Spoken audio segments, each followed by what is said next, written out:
Lorraine Candy, it is wonderful to have you on the Alonement podcast. Thank you so much for agreeing to come on. Thank you for inviting me. I'm looking forward to it. And we're recording first thing in the morning, but not quite first thing for you because you've just come back from a swim. Was that a cold water swim, or was that how was that? It was, yeah. I was in the sea this morning in Cornwall, where I'm from, at about 7. We've been very lucky. The bay in front of our house is a surf bay, but there's just no surf. So it's been full of swimmers. So I was down having really lovely swim. Sun's out. It's really beautiful, actually. It's very peaceful. It sort of sets you up for the day, I think. Yes, I can imagine. And I should share, I'm actually very envious of you because I can swim, but not with any degree of aptitude. And so this whole pandemic swimming thing, this huge trend and renewed interest in swimming is really something that is making me reconsider adult swimming lessons. And I also I think this needs to be a thing.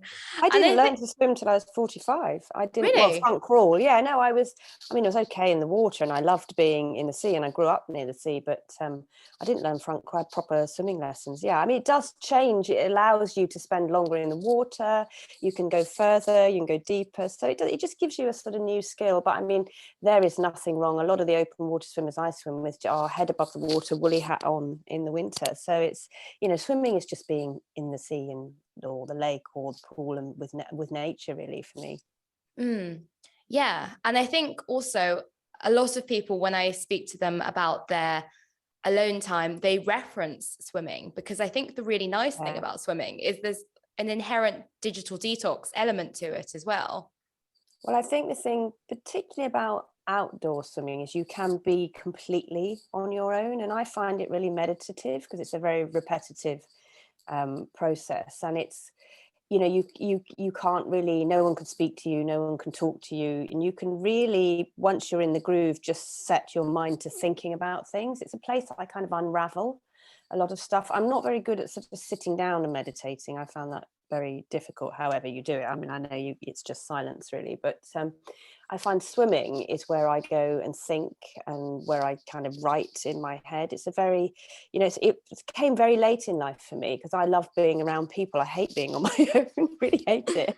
I have 4 children, I run busy teams on magazines. As a journalist, I traveled the world. I was in lots of places with lots of people all of the time. And then when I got to about 45, I just needed some space, and actually swimming gave me that space. I recommend it to everyone, because you don't have to be a brilliant swimmer.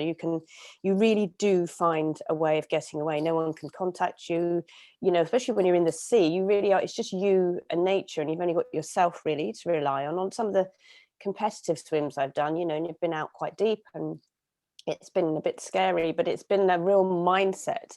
And actually a really amazing woman taught me some swimming lessons last year, and she was a yoga teacher, and she was a free diver, and she really taught me how to reset my mind on my own, how to be calm, to not feel fear, and to trust yourself. And that really, I mean, it's such a gift. I can't speak about it enough, swimming. Outdoor swimming. And it does seem to give you lots of different things, because even I was listening to you on Viv Groskop's podcast, How to Own the Room, and you were saying there's that idea that once you've done a cold water swim, first thing, you sort of conquer something big and scary, and you can take that into the rest of your day. Yes, I mean, I swim at Shepperton Lake in Surrey, and sometimes we've been, I don't usually wear a wetsuit. We've been down to sort of 5 or 6 degrees, and we don't stay in long at that point. At the Lido in Parliament Hill as well. And you just sort of think, I've dealt with something, we keep it safe. We always do it as a group, but I've dealt with something quite early on in my day that was a bit scary. So I can really go into that meeting, or I can make that presentation, or I can do it because I've got some capability in my head. I guess it's a cognitive thing as well. I think it sets the neural pathways where you feel like you've achieved something major in your mind. I mean, I'm not saving lives or anything like that, but it does give you a sort of sense of having done something, and that makes you feel confident, I think, and that you can take that forward through the day. It's a lot of swimmers tell me this. It really brings them something. And I've done did a really big swim across Lake Geneva, which is a 70k swim. I did it in a relay. There were 6 of us.